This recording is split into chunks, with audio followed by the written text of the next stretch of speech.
Baiklah, karena para peserta dan para pembicara sudah standby, kita akan mulai untuk agenda pertama di siang hari ini, yaitu materi mengenai manajemen proyek dengan implementasi Microsoft Project oleh Bapak Ubaidil Asyar. Kepada Pak Ubaidil, dipersilakan. Oke, terima kasih. Assalamualaikum warahmatullahi wabarakatuh. Selamat siang, Bapak-bapak, Ibu-ibu yang menghadiri presentasi atau training hari ini. Sudah nampak ya, Mbak Nurul? Mbak Nurul, sudah nampak slideshow saya? Mohon izin untuk slideshow. Sudah, Pak. Sudah. Oke, terima kasih. Mohon izin Bapak-bapak PM, Sensom, serta beberapa personil proyek yang lain. Hari ini saya ditunjuk untuk memaparkan manajemen proyek dengan implementasi tool MS Project sebagai salah satu penjadwalan tools penjadwalan di proyek. Saya saat ini penugasan di Divisi Gedung sebagai schedule control. Saya belajar MS Project ini sudah lama, cuma baru serius, baru fokus di tahun 2018. Saya belajar di PAPI. PAPI itu newbie, masih baru di Perkumpulan Ahli Penjadwalan Proyek Indonesia. Outline pembahasan hari ini kita bahas yang pertama manajemen penjadwalan proyek secara umum, kemudian lanjut ke berikutnya yang kedua adalah planning proses, di mana tadi sudah dipaparkan di sesi 1 adalah proses untuk perencanaan, kemudian materi ketiga adalah tracking atau update schedule, dan yang keempat monitoring dan controlling schedule. Kita lanjut ke pembahasan pertama, yaitu manajemen penjadwalan proyek. Jadi project management ini saya kutip dari buku manajemen proyek karangan Insinyur Abrar Hussein. Jadi penerapan ilmu pengetahuan, keahlian, dan keterampilan, cara teknis yang terkait dengan sumber daya yang terbatas untuk mencapai sasaran dan tujuan yang telah ditentukan agar mendapatkan hasil yang optimal dalam kinerja baik biaya, mutu, dan waktu, serta keselamatan kerja. Jadi di sini trilogi untuk pengendalian proyek atau project management, ada time, kemudian quality, dan cost. Kita fokus ke pembahasan terkait dengan waktu. Ada permasalahan proyek, yaitu tadi mungkin sesi yang pertama disebut 50%. Kalau berdasarkan referensi di project management, Pak Budi Suanda malah di sini dijelaskan hampir 80% proyek ada terlambat. Mungkin bisa dikategorikan 80% adalah proyek-proyek yang hampir terlambat, kemudian dapat pengampunan, dapat perpanjangan waktu, dan lain sebagainya. Yang pertama adalah pengendalian waktu ini tidak tepat, berakibat proyek akan terlambat. Kemudian dengan tools MS Project atau Primavera, sehingga risiko keterlambatan tidak terdeteksi di awal. Ada beberapa faktor keterlambatan, kita ambil 3 yang teratas. Yang pertama adalah late delivery, yang kedua adalah damage material, dan yang ketiga poor planning. Di sini yang saya highlight ada 1 dan 3 adalah keterlambatan delivery dan adalah perencanaan yang buruk. Berikutnya kita ambil dari PMBOK. Dalam proses manajemen waktu proyek ada beberapa proses, diantaranya proses di planning, ini cukup banyak. Dari tadi sudah dijelaskan juga plan schedule management, define activities, sequence activities, estimate activity resource, estimate activity duration, dan develop schedule. Ini sudah dibahas tadi di sesi oleh Pak Cahyo. Kemudian executing process group, memang di sini tidak dijelaskan secara detail di PMBOK. Tapi saya definisikan di sini adalah tracking dan update schedule. Kita lewat tools penjadwalan baru ini bisa dilakukan.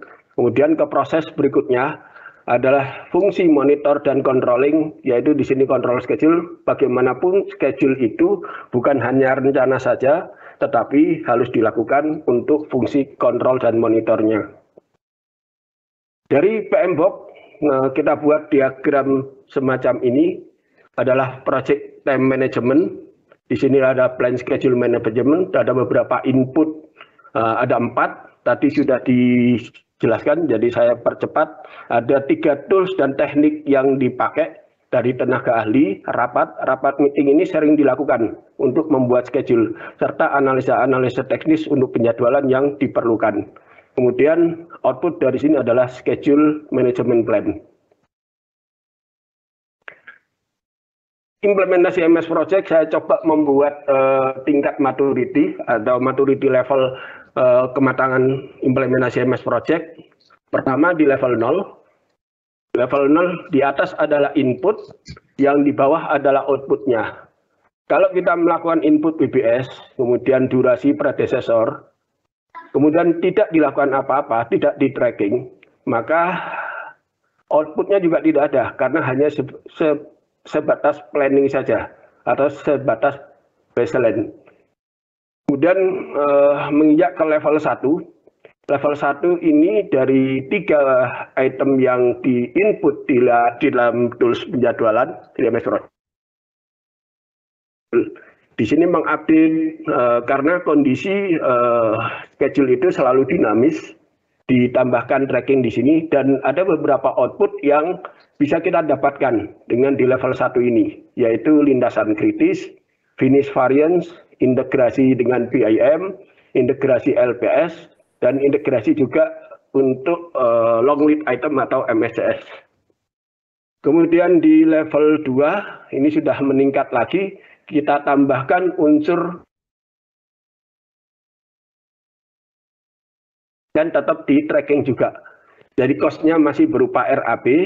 Kemudian beberapa output yang didapat sudah lebih banyak, yaitu kita dapatkan kurva S dari MS Project. Kemudian kita detailkan nanti output yang didapat di level 2 ini. Kemudian proyeksi penjualan, jadi tidak matematis lagi, tetapi dari schedule yang kita buat. Kemudian progress report, ini hasil dari tracking. Kemudian schedule turunan dari schedule utama, yaitu schedule material dan schedule manpower. Kemudian di level 3 kita tambahkan di situ RAP-nya, ada cost juga RAP masuk, sehingga ada beberapa tambahan lagi output yang bisa kita dapat, yaitu EVM, Earned Value Method, dan insya Allah bisa diintegrasikan dengan SAP. Karena real cost, aktual cost, volume aktual juga dimasukkan. Level 4, saya belum tahu, mungkin ada yang bisa dieksplor dari MS Project dan bisa dikembangkan, kita berdalam lebih lanjut lagi. Pengembangan jadwal perlu kita lihat historinya. Jadi Jancat itu pada 1917. Jadi ini metode yang lama, yang muda, diperkenalkan oleh Henry Lawrence Jahn, tapi di istilah di tempat kita sering disebut Barcat. Ya, karena ini yang menemukan adalah Lawrence Jahn, dikasih namanya yaitu Jancat. Kemudian pada tahun 1957, evaluasi dengan PERT, program evaluasi review teknik, ini dikembangkan oleh Navi Special Project Office. Kemudian berikutnya pada tahun 1958, GPM ditemukan oleh DuPont Company. Kemudian PDM pada tahun 1960-an oleh GW Fonda. Dan sampai sekarang kita bisa menggunakan software untuk membantu penjadwalan kita dengan prinsip-prinsip gabungan dari Jancat, kemudian CPM dan PDM. Ini digabungkan oleh satu software penjadwalan. Dan kita landasan implementasi MS Project ada tertuang di peraturan Lembaga Kebijakan Pengadaan Barang dan Jasa nomor 12 tahun 2021, ini baru tahun ini. halaman 28 dan 29, kita highlight di B2, jadwal kegiatan pelaksanaan pekerjaan konstruksi berupa urutan pekerjaan dan waktu pelaksanaan sesuai dengan usulan penyelesaian pekerjaan dalam bentuk diagram batang atau metode lintasan kritis. Jadi ini yang jadikan landasan untuk implementasi tools MS Project dan Primavera. Kalau kita gunakan Excel, jelas tidak akan ketemu lintasan kritisnya. Atau tools yang lain di luar MS Project dan Primavera, tapi bisa mengeluarkan lintasan kritisnya. Kita bahas tentang scheduler ini. Mungkin jika ini usulan ke manajemen juga, bahwa memang diperlukan scheduler di level proyek sampai level divisi.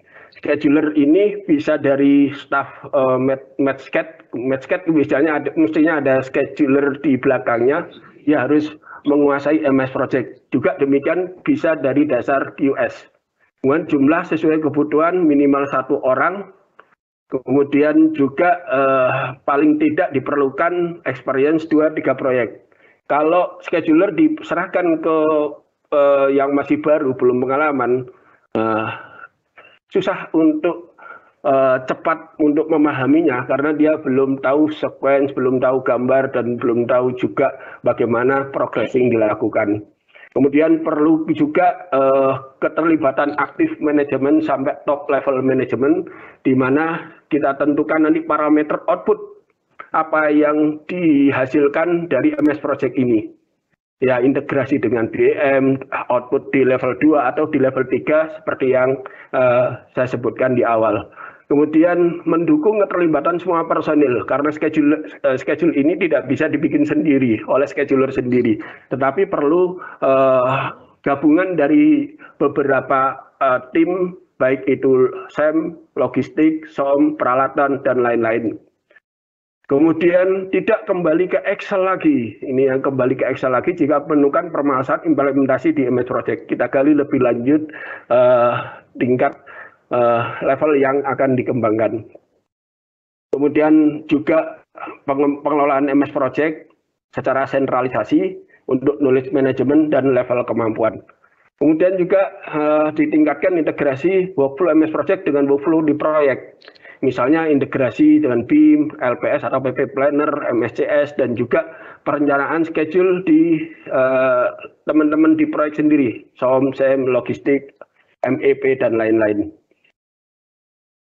Pengembangan dari segi HR development, juga scheduler perlu support penyiapan SDM scheduler, recruitment, dan roadmap scheduler ke pengembangan HRPP. Kemudian kapasitas insan PP sebagai fungsi jabatan di proyek, di sini juga perlu beberapa ada catatan yang perlu kita kembangkan.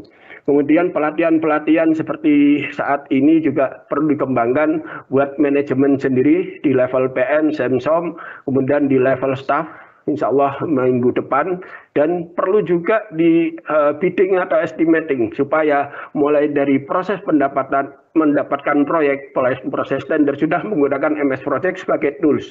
Kemudian jika proyek didapat, dikembangkan baik WBS-nya maupun resource-resource-nya ditambahkan pada saat input. Jadi proyek tidak membuat WBS mulai baru lagi, tapi dapat juga dari waktu tender. Menginjak kita ke bab 2, yaitu proses planning. Jadi proses perencanaan planning schedule itu dibagi dalam beberapa proses. Pertama, define activities. Ini ambil dari PM Box, sudah dijelaskan tadi, sequence activities. Kemudian activity duration. Yang keempat adalah activity resource. Di PM Box ini tidak ada, tetapi tetap saya ambil activity resource ini karena di fungsi di MS Project juga fungsi schedule terkait dengan cost, di mana kita bisa memasukkan activity resource-nya, volume, dan juga cost-nya dimasukkan dalam proses di scheduling. Kemudian develop schedule, yaitu mengembangkan urutan schedule mulai dari define activities sampai dengan masukkan cost-nya, ini di-develop dalam satu schedule yang sesuai dengan kontrak dan menjadi baseline atau target. Kemudian yang pertama, ini dari PM Box kita buat skemanya. Inputnya ada 3, yaitu scope, baseline, enterprise, environment factor, organization process. Jadi MS Project ini perlu juga karena tools manajemen, jadi perlu pemahaman manajemen dalam irisannya inline dengan input-input yang di MS Project nanti. Ada beberapa output yang didapat, kemudian beberapa outputnya yaitu milestone list, activity list, dan activity attribute. Kemudian lanjut ke sequence activities, yaitu adalah predecessor atau keterkaitan pekerjaan. Ada beberapa input dari project time management sendiri maupun yang dari luar. Kemudian beberapa tools dan teknik yang digunakan, kita banyak ke PDM ini, nanti terkait predecessornya, dan keterkaitan juga pekerjaannya, urutan pekerjaan, serta lead and lags. Tadi sebagian sudah dibahas dan nanti kita perdalam lagi berupa contoh-contohnya. Network diagram, pada sini harus ada schedule berupa jaringan, kemudian dengan project document update. Kemudian activity resource, ada beberapa input dari project time management sendiri maupun dari luar terkait dengan scope, dengan resiko dan lain-lain. Kemudian juga tools yang digunakan, ini tenaga ahli selalu dikaitkan di sini karena untuk resource ini perlu juga dukungan para ahli. Di istilah di PP itu sering istilah TA, bapak-bapak yang sudah expert, sudah pengalaman dalam setiap proses schedule selalu diminta pertimbangannya. Kemudian di sini juga ada project management software, ini yang ini secara sistem nanti di perusahaan. Kemudian outputnya juga ada beberapa yang di dalam proses maupun di luar prosesnya. Kemudian lanjut ke activity duration. Untuk durasi dari setiap pekerjaan, ada beberapa input ya. Ini semakin banyak kita masuk, selain proses manajemen yang sebelumnya tadi, kemudian ada output yang dari luar juga. Kemudian juga tools semakin banyak yang digunakan. Expert judgment juga masih di sini, group decision making perlu di sini juga, dan ada beberapa tools yang lain digunakan dalam membantu mengestimasi durasi dari pekerjaan. Kemudian outputnya keluar dari activity duration estimate. Kemudian develop schedule, ada beberapa input yang eksternal, kemudian yang di dalam proses project time management cukup banyak, diantaranya proses yang sebelumnya tadi, kemudian juga tools-tools yang digunakan, kita nanti banyak ke arah CPM, Critical Path Method, juga terkait dengan schedule compression, tadi juga sudah dibahas. Kemudian outputnya adalah project schedule, schedule baseline, di sini kita tetapkan sebagai target, dan project calendar. Beberapa yang kita bisa ambil ini hanya sekedar contoh supaya kita bisa memperkirakan dari proyek itu. WBS itu sangat dinamis tergantung lingkup dari proyeknya. Ini nanti untuk kebutuhan tingkat perusahaan bisa dibahas, WBS ini bisa terkait juga dengan cost. Dan nanti pertimbangan levelnya di mana itu agak beda mungkin. Kalau dari schedule memang harus sampai detail, sampai aktivitinya. Seperti contohnya di proyek gedung, di sini di level 1 itu adalah beberapa pekerjaan utamanya. Tapi di nama proyeknya kita masukkan di project summary. Jadi level 1-nya adalah beberapa pekerjaan, misalnya persiapan struktur, arsitek, baru di level 2-nya adalah lantai, mulai dari pondasi, pelkap, sampai lantai-lantai, sampai atap. Kemudian lantai dibagi lagi ada zona A, B, C misalnya, kemudian satu zona dibagi lagi prosesnya, balok, kolom, tangga. Kemudian di kolom sendiri kalau kita breakdown ada pembesian, bagging cor. Ini diperlukan sampai level activity, level terendah dalam penyusunan WBS di MS Project. Kita contohkan juga di proyek jalan. Proyek jalan ini kita buat 4 level. Kita ambil pekerjaan tanahnya, aspal, bahu jalan ini terpisah sendiri, ini semua di level 1. Kita bagi dalam beberapa section. Satu section bisa 3 atau 5 kilo. Biasanya gitu, satu section dibagi subsection lagi untuk lebih mendetailkan lagi setiap prosesnya. Barulah di level terakhir adalah activity-nya. Kemudian contoh proyek jembatan sebagai bagian dari proyek jalan dan jembatan juga, dia ada di pekerjaan struktur, ini dibagi dalam level 2-nya adalah misalnya ini ada jembatan, ada retaining wall, box culvert. Di jembatan lagi dibagi di sub pekerjaannya ini.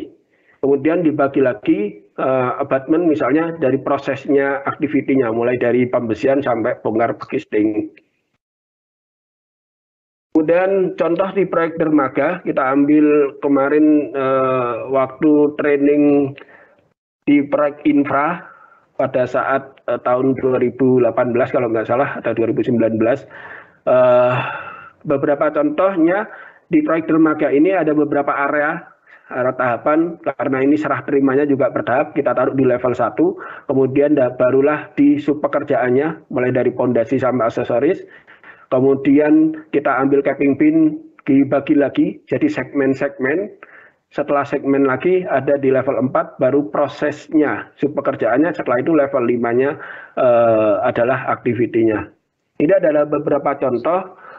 Bisa juga pengalaman kami di divisi gedung biasanya sampai level 4 sampai level 5. Bahkan bisa sampai level 6 jika satu proyek gedungnya lebih dari 1 atau lebih dari 1 tower. Di WBS level 1 itu nama gedungnya. Kemudian kita bicara tentang PDM. PDM itu ada 4 predecessor terkait dengan kegiatan. Yang pertama adalah finish to start. Suatu kegiatan pekerjaan dapat dikerjakan jika kegiatan pekerjaan sebelumnya selesai. Contohnya, pekerjaan cor bisa dimulai jika pembesian telah selesai. Jadi predecesornya cor adalah FS terhadap pembesian. Di sini predesesornya kedua. Ini satu contoh untuk pekerjaan dengan FS. Kemudian ada pekerjaan FF, finish to finish. Suatu kegiatan harus bersamaan selesainya dengan kegiatan yang lain. Contohnya pekerjaan water stop selesai bersamaan dengan pekerjaan pembesian. Water stopnya 1 hari, pembesiannya 6 hari, dan beberapa contoh lain. Kebanyakan predecessor yang dipakai 2 ini. Saran kami, ambillah FS atau FF dalam menentukan predecessor. Karena apa? Karena pada saat tracking, audit schedule, finish-nya aja yang dipegang. Jarang sekali kita gunakan SS atau SF.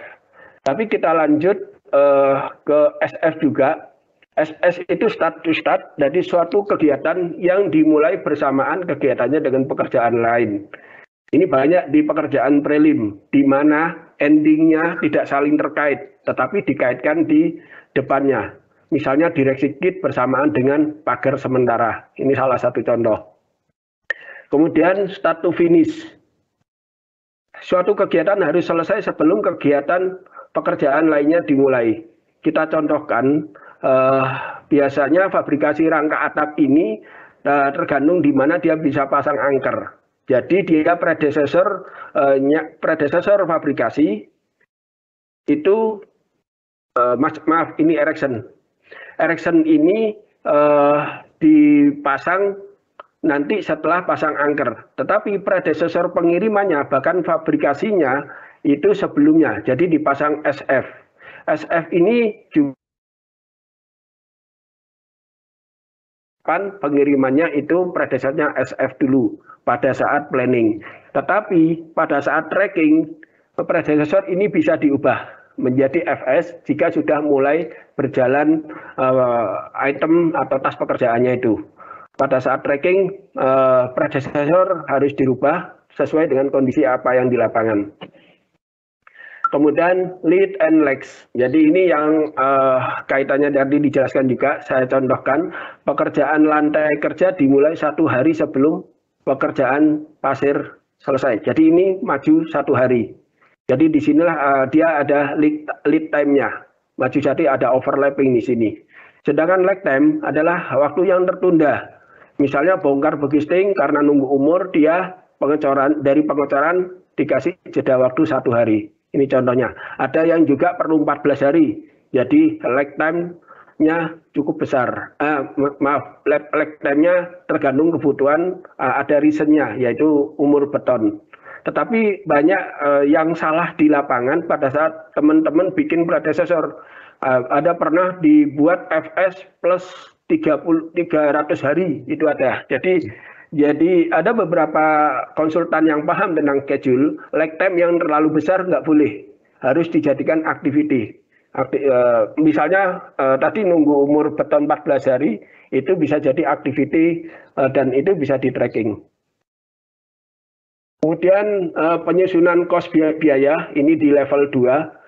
Dalam MS Project, cost itu adalah resource. Dari resource, di sini sumber daya masuk, material, subkon, alat, kemudian ditambah fixed cost. Fixed cost di sini fungsinya untuk overhead. Tetapi dalam fungsi RAP di level 2, itu bisa dimasukkan fixed cost untuk mempercepat proses input data dengan gelondongan memasukkan biaya. Juga untuk proyek yang design and build, dimasukkan fixed cost dulu untuk masukkan biayanya tanpa masukkan resource. Baru setelah tracking, setelah DID-nya keluar, barulah dipindah fixed cost ini ke resource cost. Kemudian jadi total biaya cost ini adalah penjumlahan dari resource dan fixed cost.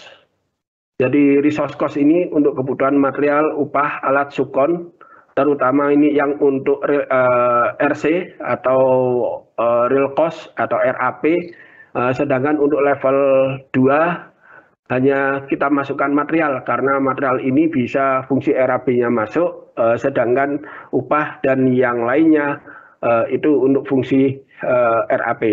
Jadi fixed cost ini diperlukan untuk overhead. Kemudian ada beberapa contoh input durasi di WBS, durasi dan MS Project ini kalau kita susun, kita buat di level 2 seperti ini. Ini contoh proyek gedung, ada struktur, di level 2 adalah lantainya. Kemudian di sini kita masukkan WBS-nya, tersusun sampai level 4, kemudian juga durasinya dan predecessornya. Untuk yang start finish tidak usah diinput karena sudah otomatis. Jika durasi dan predecessornya diinput, maka start finishnya secara sistem akan keluar. Kemudian kita di MS Project bisa menyusun tabel sesuai selera kita, namanya tabel custom. Nah, kita manfaatkan sebagai proses nanti untuk memasukkan resource dan juga volumenya serta cost-nya. Jadi di sini sebagai contoh ada satuan volume, harga satuan, jumlah harga. Ini semuanya kita input di awal langkah untuk menyusun resource di langkah berikutnya. Jadi kita bisa membuat seperti Excel di MS Project. Dari MS Project ini pun kita bisa ekspor, kita bisa copy paste ke Excel karena sama-sama produk Microsoft, jadi sering kita gunakan untuk mempercepat. Kemudian juga di sini tampilan untuk input resource di mana kita mengkategorikan tipe resource-nya, apakah itu upah, work, atau material. Kalau work jarang digunakan karena sebagian besar proyek kita itu pakai borongan. Jadi ini nanti akan digolongkan masuk material juga. Dalam fungsi RAP, material aja yang digunakan, kemudian kita masukkan harga satuan dan juga proses pembiayaannya. Secara default pro rata, dia pro rate. Ada beberapa kasus, misalnya pengiriman mobilisasi kita taruh di end, untuk MOS kita taruh pembiayaannya di akhir. Kemudian ini input cost. Jadi input cost itu resource, masukkan resource name di sini, kemudian di input volumenya dan akan keluar total cost-nya dari resource cost yang dimasukkan. Kemudian setelah proses itu semua, kita sesuai kontraknya, maka MS Project ini kita tetapkan sebagai target berupa baseline. Ada fitur namanya set baseline. Jadi baseline adalah rencana atau target yang ditetapkan terkait dengan jadwal, sumber daya, dan perkiraan biaya yang telah tersusun sesuai kontrak. Jadi kita harus pastikan parameter dalam baseline yaitu schedule dan durasi, kemudian biayanya sudah sesuai dengan yang ditetapkan. Kalau schedule berarti milestone-nya serah terima proyek sesuai kontrak dan juga biayanya juga sesuai dengan RAP. Kalau nanti RAP juga sesuai dengan RAP yang ditetapkan. Tanpa proses baseline, micro project tidak dapat membandingkan kejadian aktualnya dengan yang direncanakan. Nah, proses set baseline, jadi jika sudah dilakukan set baseline, di sini ada baseline start dan baseline finish. Dan ada juga baseline duration. Ini tidak saya keluarkan, bisa dikeluarkan, ditetapkan adalah baseline start, baseline finish. Kemudian juga baseline cost-nya. Ini yang disimpan di baseline. Start finish di sini akan menjadi istilahnya schedule start sama schedule finish. Jadi beberapa kolom yang terkait, beberapa fungsi yang terkait di schedule perlu dipahami dalam implementasi MS Project ini. Kemudian setelah kita melakukan baseline, kita bisa juga output dari MS Project ini kita bisa mengeluarkan, memproyeksikan penjualan. Seperti kita ketahui, tapi ini masuk di level 2 ya, level 2. Kalau sudah RAP-nya dimasukkan. Dari schedule yang kita susun, dari resource cost yang sudah kita susun per harinya bahkan, kemudian direkap menjadi mingguan, kemudian ditotal menjadi bulanan, ini akan keluar. Misalnya bulan Desember 1,47 M. Breakdown-nya dari mana? Breakdown-nya sesuai ada yang di bawahnya. Kalau di breakdown di schedule-nya bisa kita keluarkan di menu jancat-nya. Kalau ini di MS Project, di fiturnya untuk mengeluarkan proyeksi penjualan adalah dari task usage, kemudian dirubah detailsnya kumulatif dan cost dan kumulatif cost. Kumulatif cost ini untuk proyeksi sampai dengannya, jadi di akhir tahun di sini Desember 19 miliar. Jadi ini penjualan per bulan dan penjualan total kumulatifnya. Jadi ke depan kalau bisa diimplementasikan di level 2, seorang SEM bisa menentukan proyeksi penjualan tidak manual dari kurva S saja, tetapi bisa dari schedule dengan planning yang lebih baik. Kemudian di sini juga kurva S bisa keluar dari MS Project, tetapi tidak langsung. Ada fitur di MS Project berupa kurva S sudah bisa, tetapi karena kita terbiasa pakai Excel, bisa diekspor ke Excel, kemudian dikonvert ke bobotnya akan keluar kurva S.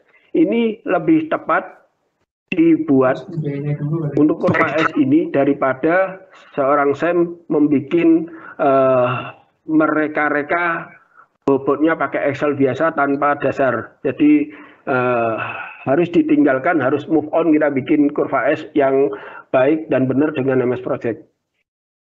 Kemudian schedule resource juga turunan dari master schedule-nya bisa kita buat. Kita di resource usage fiturnya kita bisa keluarkan material-material, susunan materialnya, volumenya, dan jadwalnya.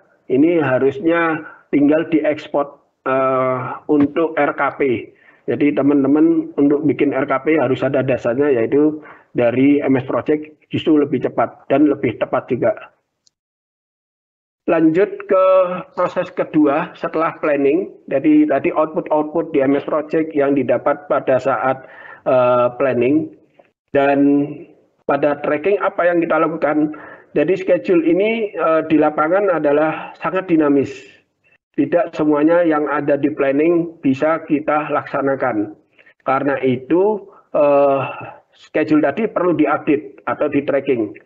Tracking dalam MS Project adalah proses memasukkan kondisi aktual lapangan. Tracking schedule dilakukan secara periodik, bisa harian, bisa mingguan, bisa bulanan, atau periode tertentu. Tapi kita juga sarankan supaya melakukan tracking paling tidak seminggu sekali.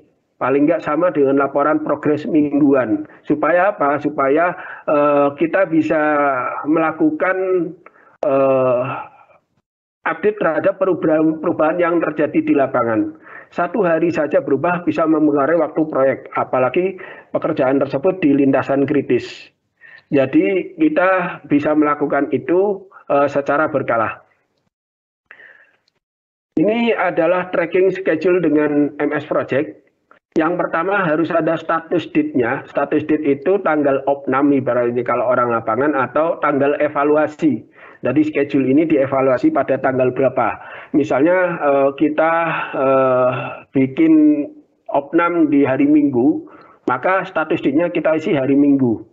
Kemudian di sini akan keluar aktual start, aktual finish-nya nanti. Kalau belum selesai berarti aktual finish-nya masih NA, not applicable. Yang sudah keluar adalah aktual start-nya. Bedanya di schedule ini, kalau schedule-nya ada, baseline-nya ada di kanan, atau schedule rencananya ada di kanan, maka dia bisa ditarik maju kalau dia lebih cepat. Atau seperti contoh ini, ada yang mundur, mobilisasi. Dia mundur seminggu. Jadi aktualnya diisi di tracking. Ini selalu bergeser jika update-nya ada perubahan. Jadi yang warna abu-abu ini baseline, yang warna putih ini sudah terprogres atau sudah dikerjakan, yang warna biru adalah lintasan adalah sisa pekerjaannya, dan yang merah adalah lintasan kritisnya. Kemudian kita juga bisa mendapatkan progress report dari MS Project. Pada saat kita tracking yang tadi, kita bisa langsung mendapat nilai progress dengan membuat tabel custom berupa progress report, sama dengan Excel. Jadi kalau kita sudah mengerjakan dengan MS Project tracking, sekaligus kita juga bisa laporan progresnya. Kalau bisa dikomunikasikan dengan konsultannya, malah nggak perlu Excel lagi. Justru dari MS Project inilah yang kita ekspor ke Excel berupa tampilannya, lampirannya, dan ini jadi acuan untuk laporan progres. Kita menginjak ke monitoring dan controlling dari schedule. Kembali ke project time management, control schedule ada beberapa input, baik yang diproses time management sendiri maupun dari luar. Kemudian tools yang digunakan cukup banyak, ada 7. Kemudian beberapa output yang dari scheduling ini. Seperti kita ketahui, kita sering mengendalikan schedule dengan kurva S. Kemudian outputnya adalah deviasi progres. Padahal kurva S ini tadi 1910. EVM sudah keluar 1960-an. Seharusnya sudah ada EVM, kurva S ini ditinggalkan. Jadi pertanyaannya, progres plus atau minus, apakah plus itu ahead? Belum tentu. Apakah minus itu terlambat? Belum tentu juga. Nah, caranya gimana? Cara menentukan ahead atau terlambatnya dari tracking schedule di tools penjadwalan Primavera atau MS Project. Ini yang kadang bikin orang mumet. Karena ada yang nggak sinkron, bukan linear. Jadi yang pertama, output dari MS Project itu lintasan kritis. Jadi kita bisa keluarkan ini jadi merah, lintasan kritisnya. Di sini kita harus tetapkan milestone-nya, milestone finish atau serah terima proyek, sehingga jika ada pergeseran, dia akan menjadi merah. Dan jika dia lebih cepat juga merah. Jadi lintasan kritis itu bukan artinya proyek itu nggak boleh ada lintasan kritis. Lintasan kritis adalah tadi dijelaskan ada yang voltnya 0. Jadi yang langkah yang terpanjang dari urutan rangkaian pekerjaannya. Nanti di metode critical path method kalau diperdalam lagi teorinya kita bisa mempelajari itu.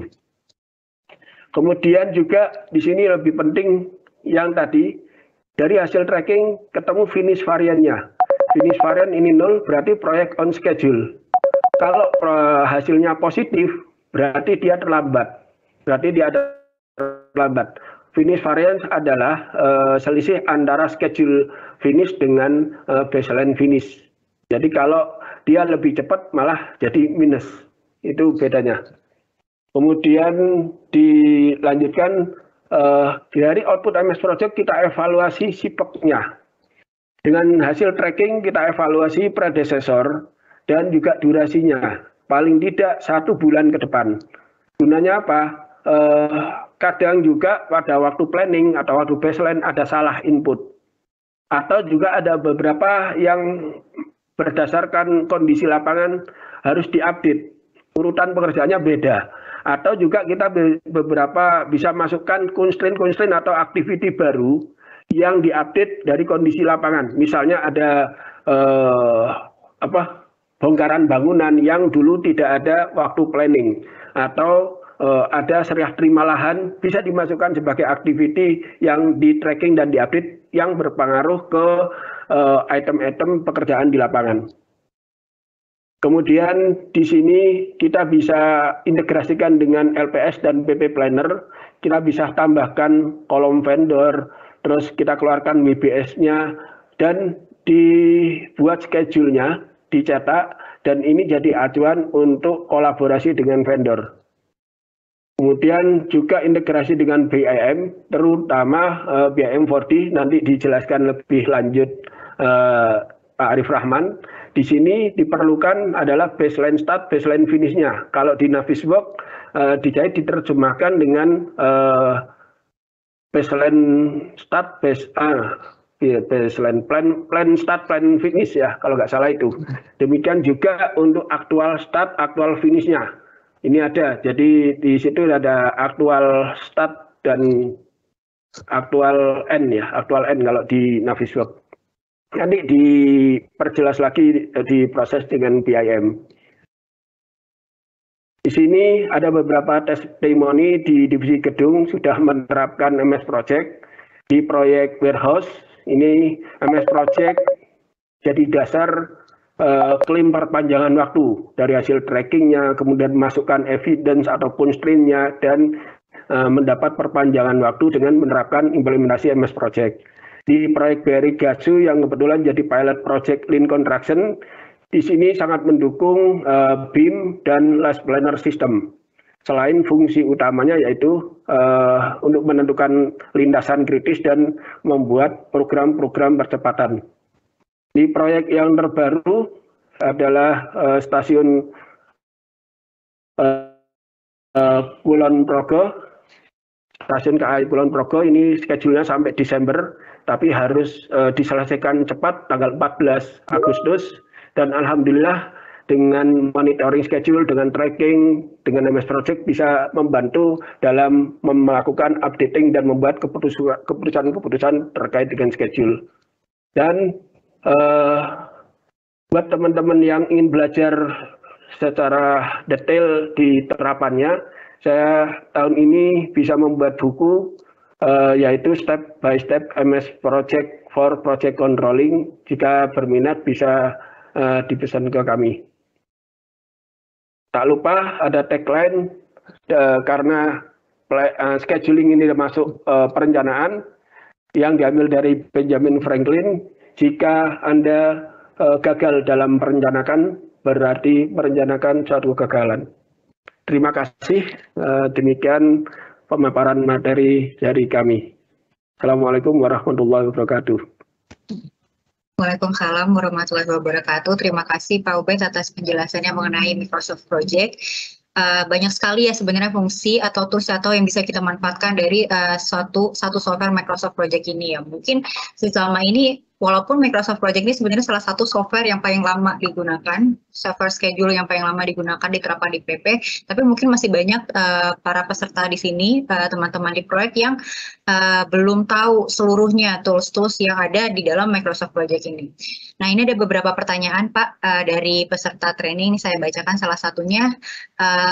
Izin bertanya Pak Ubaid, sebelumnya terima kasih atas sharing materinya Pak. Saya izin bertanya, untuk Microsoft Project sendiri, apakah ada level detail dari WBS dari satu jenis proyek dibandingkan jenis proyek lainnya? Mungkin seperti contohnya untuk gedung harus sampai level 5, tapi infra hanya cukup sampai level 4, atau adakah standarnya untuk tipe-tipe proyek seperti ini, Pak? Terima kasih. Oke, terima kasih. Saya jawab ya, Mbak Nurul. Jadi sebenarnya penyusunan WBS ini tergantung dari lingkup pekerjaan dan kebutuhan dari tim proyek untuk menerjemahkan sampai level kemana. Itu tadi yang saya share adalah contoh-contoh di selama ini yang di proyek gedung. Jika di proyek gedung itu kebanyakan sampai level 5. Jika proyeknya terdiri cuma satu gedung atau satu tower. Jika lebih banyak lagi, maka di level satunya itu diisi nama gedungnya. Jadi ada sampai 6 level. Pengalaman kami 6 level ini paling yang banyak di divisi gedung. Mungkin di infra itu menyesuaikan dari tergantung dari bagaimana proyek itu menerjemahkan dan kebutuhan juga bagaimana diterjemahkan supaya proyek lebih mudah mengkontrolnya. Jadi kalau berdasarkan pengalaman di proyek infra yang saya dapat itu kemungkinan paling sampai level 4. Level 4 disitulah aktivitinya. Seperti yang saya gambarkan tadi, di mana dia menjadi section, subsection, dan kemudian aktivitinya di level 4. Itu jawaban dari tergantung dari lingkup pekerjaan. Kadang juga sampai level 2 cukup. Misalnya di pekerjaan persiapan, itu level 2 cukup. Jadi nggak perlu sampai level 3, level 4. Itu Mbak. Baik, terima kasih Pak Ubed atas jawabannya. Mungkin sudah cukup ya, cukup menjawab pertanyaan dari Bapak yang bertanya tadi. Sebenarnya nggak ada standar ya Pak, tidak ada standar apakah proyek gedung harus sampai level berapa, proyek infra harus sampai level berapa, itu kembali lagi ke lingkup proyeknya. Jadi sejauh mana kita mau mendetailkan schedule proyek ini. Gitu. Baik, kita langsung masuk ke pertanyaan selanjutnya Pak, ini ada dari Bapak Dwi Yulianto. Pak Ubed, saya mau bertanya, untuk beberapa pekerjaan ME seperti testing and commissioning, training, dan lain-lain itu dimasukkan di WBS level berapa ya, Pak? Ya. Jadi untuk ME ini banyak yang unik. Jadi WBS itu banyak teman-teman yang ngambil dari BQ. Padahal tidak semua pekerjaan itu bisa pekerjaan yang ada di BQ, item uraian pekerjaan yang ada di BQ bisa diterjemahkan sebagai WBS. Misalnya di ME itu ada diameter pipa-pipa itu kan. Jadi itu termasuk instalasi air bersih. Instalasi air bersih misalnya itu ada biasanya masuk di level 3 karena level 1 adalah pekerjaan mechanical, level 2-nya pekerjaan plumbing, baru instalasi air bersih ada di level 3. Nah, level 3 ini level terakhir dan tadi misalnya diameter pipanya yang ada di RAPI itu masuk dalam resource. Nanti diinput sebagai resource untuk membentuk nilai cost. Ini di maturity levelnya di level 3, di level 2 maaf. Menjawab pertanyaan Pak Dwi tadi, jika Teskom, nah ada beberapa kasus di ME, genset biasanya ada cukup di level 3, biasanya RAB juga demikian. Jika pekerjaan genset di level 3 ini di breakdown lagi, di situ ada mulai dari pengiriman, kemudian level 4-nya adalah pengiriman, terus ada juga install-nya, kemudian ada teskomnya. Jadi teskom ini masuk di level 4 kalau pekerjaan saja ada di level 3. Itu. Jadi sesuai dengan kondisi proyek, kalau pekerjaan utamanya pekerjaan Z ini masuk level 2, maka teskom itu bisa masuk di level 3. Kebanyakan itu yang sering terjadi di divisi gedung. Demikian, semoga bisa menjawab tadi. Baik, terima kasih Pak Ubed atas pertanyaannya, atas jawabannya, mohon maaf. Semoga sudah cukup menjawab ya Pak Dwi. Kalau misalkan ada tanggapan dari jawaban yang sudah diberikan oleh Pak Ubed, bisa langsung ditanggapi lewat lewat kolom komentar, nanti akan kembali ditanggapi oleh pembicaranya atau ditanggapi oleh pembicara lain jika diperlukan. Ini ada pertanyaan lagi Pak dari peserta lain.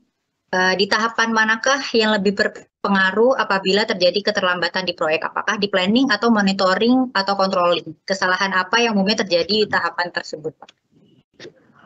Jadi kita tahu keterlambatan itu pada saat di tracking. Kalau pada saat planning semuanya akan dijadwalkan sesuai dengan sesuai kontrak. Jadi schedule-nya kapan finishnya, kapan milestone-nya diterapkan semua. Pada saat tracking tadi akan diupdate, ada beberapa pekerjaan yang akan menjadi bergeser, itu jadi akan ketahuan.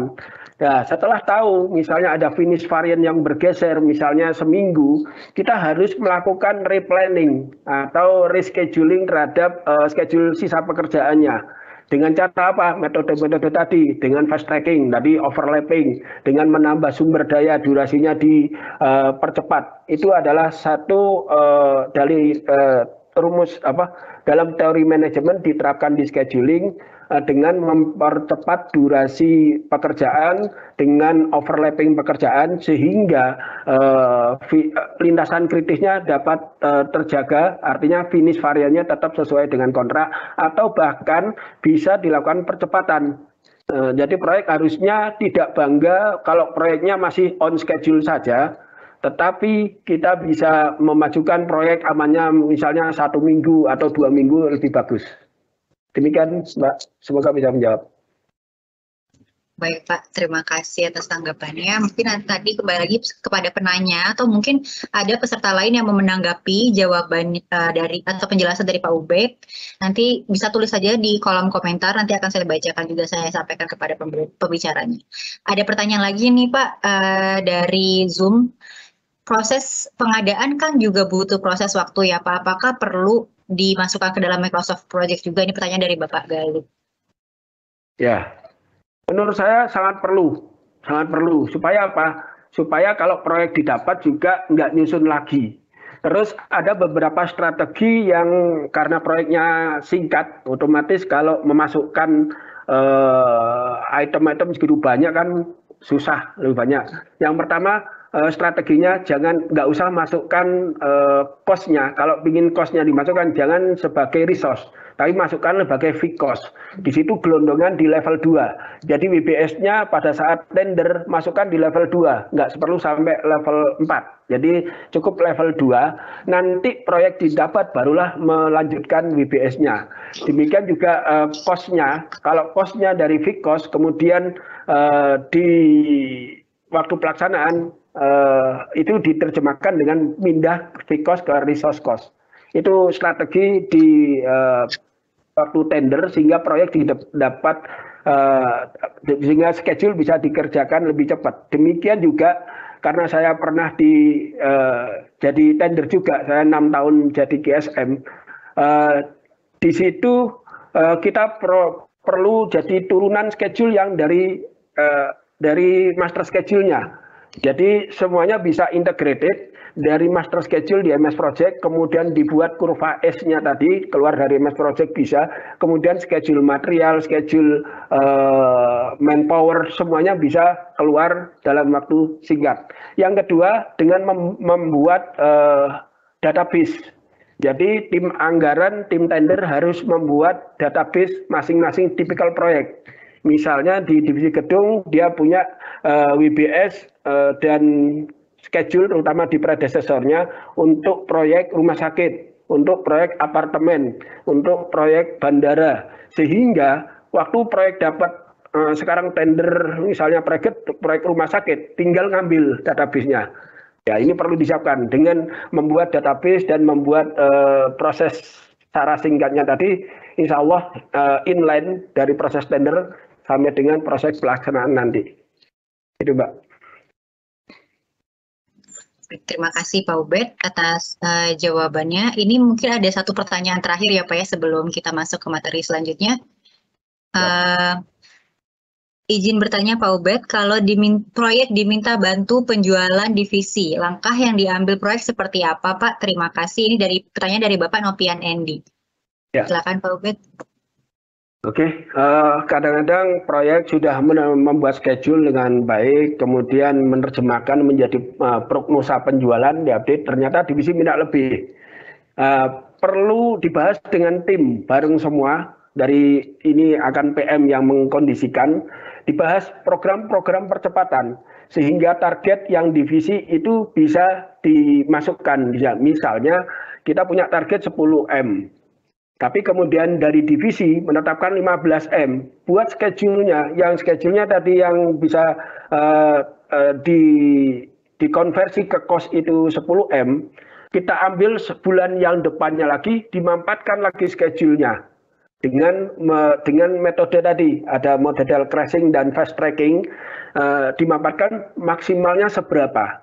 Kalau misalnya, udah maksimal ini, dengan mungkin akan syarat dan ketentuan berlaku, disampaikan ke manajemen, Pak kita bisa mampu 15M dengan syarat ini kan jelasnya gitu. Atau Pak ini sudah maksimal, sudah dibahas dengan tim, hanya bisa nambah 3M, yang 2M belum bisa. Gitu. Itu Mbak caranya. Baik, terima kasih Pak Ubed.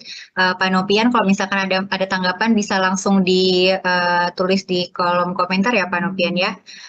Ini mungkin karena kita masih ada waktu, kita masih ada pertanyaan, gak apa-apa ya Pak ya, masih ada pertanyaan lagi dari pesertanya. Iya. Ini saya bacakan pertanyaan dari Bapak Roma Faisal. Untuk pemrograsan di aplikasi Microsoft Project atau Primavera, persen completed-nya lebih baik pakai duration completed, physical completed, atau unit completed ya Pak? Karena nilai persentase dari 3 metode ini memiliki nilai yang berbeda. Atau ada metode yang lebih tepatkah untuk menentukan persen completed dari pekerjaan Pak? Terima kasih. Ya, saya jawab, kalau Primavera saya belum belajar ke sana, saya ingin mendalami MS Project. Di MS Project secara defaultnya itu ada persen complete. Ya, persen complete. Persen complete adalah aktual durasi dibagi total durasinya dari item itu. Misalnya pekerjaan itu 4 minggu, dikerjakan sudah 1 minggu pada waktu dievaluasi atau statusnya 1 minggu, maka dia dapat 25% komplit. Tetapi belum tentu juga volumenya nyampe itu atau cost-nya nyampe. Jadi kalau volume berbanding lurus dengan cost-nya. Dari situ di MS Project kita bisa bikin rumus tabel baru, yaitu persen progress. Saya namakan itu, kemudian ini saya jadikan rumus di divisi gedung sudah kita terapkan. Jadi kita punya 2 parameter, parameter waktu dan parameter persen progres terhadap volumenya. Jadi di situ kita masukkan rumus bahwa aktual cost dibanding dengan total cost-nya. Jadi jika tadi pekerjaan 4 minggu seminggu dapat, dia 25%. Kalau volumenya cuma dapat, misalnya volumenya juga 400 gitu, volumenya dapat 50, berarti dia dapat cuma 12,5%. Jadi di situ ketemu persen progresnya 12,5%, persen komplitnya 25%. Bisa kita buat rumusnya di MS Project. Jadi kita bisa pakai dua-duanya dari segi waktu, dari segi volume atau cost-nya juga. Jika memang akhirnya persen progresnya itu lebih durasinya, jelas nanti akan panjang. Nah, kita tinggal secara sistem dia akan memperpanjang. Kita juga bisa menginput manual sisa durasinya sesuai dengan volume dibagi produktivitas per harian. Kita bisa masukkan unsurnya di situ. Ya, semoga bisa menjawab. Untuk detailingnya nanti di training minggu depan mungkin. Itu langkah-langkah, ini masih manajemen, jadi prinsip-prinsipnya saja yang kita sampaikan. Iya, betul. Terima kasih Pak Ubed. Ya betul yang disampaikan Pak Ubed. Jadi minggu depan kita masih ada training yang khusus untuk staff yang lebih membahas lebih detail lagi mengenai tools-tools yang ada di Microsoft Project. Ini ada satu pertanyaan terakhir Pak. Nanti pesertanya yang ngambek kalau nggak dijawab. satu lagi ya Pak terakhir. Silakan. Dari Pak Syahruli Nisfu Andra, eksekusi pembayaran apakah bisa dimasukkan ke dalam Microsoft Project? Karena terkadang komitmen pembayaran menjadi constraint pelaksanaan pekerjaan selanjutnya, baik pembayaran owner ke kontraktor maupun pembayaran dari kontraktor ke pihak ketiga. Ini bagaimana Pak? Ya, oke, saya coba menjawab. Jadi kalau proses pembayaran, baik pembayaran dari owner maupun pembayaran kita ke vendor, kalau pembayaran kita ke vendor itu masuk di level 3 tadi, karena dengan real cost nanti itu ada pembiayaan. Itu nanti bisa dijadwalkan. Saya jawab dulu yang di level 2, yaitu pembayaran terkait dengan owner. Itu kita bisa masukkan sebagai activity baru. Artinya dibuat kondisi tas di situ bisa di level 2 jika proses pembayaran atau proses perhitungan juga dengan owner yang berakibat pekerjaan yang menunggu proses itu akan tertunda. Jadi tinggal nambahkan activity berupa pembayaran tadi, bahasanya terserah namanya apa, pekerjaan-pekerjaan di lapangan yang terkait dengan pembayaran tadi dihubungkan. Jadi tinggal ngatur predecessornya. Itu Mbak caranya. Terima kasih Pak Ubed. Itu mungkin penjelasannya lebih teknis sekali ya Pak ya. Mungkin nanti kalau misalkan peserta masih bingung, belum kebayang gitu sebenarnya seperti apa sih kalau kita mau masukin di level 2, gimana kita mau masukin di level 3 itu nanti akan kita bahas lebih jelas lagi, lebih detail itu di training hari kedua di minggu depan. Jadi untuk Bapak Ibu yang masih penasaran, yang masih belum paham, masih belum kebayang gitu hanya seperti apa, sebaiknya ikut training di hari kedua ya Bapak Ibu sekalian. Baiklah. Terima kasih Pak Ubed yang sudah menyampaikan materi dan pengalamannya mengenai schedule management menggunakan Microsoft Project. Kita akan masuk ke materi selanjutnya.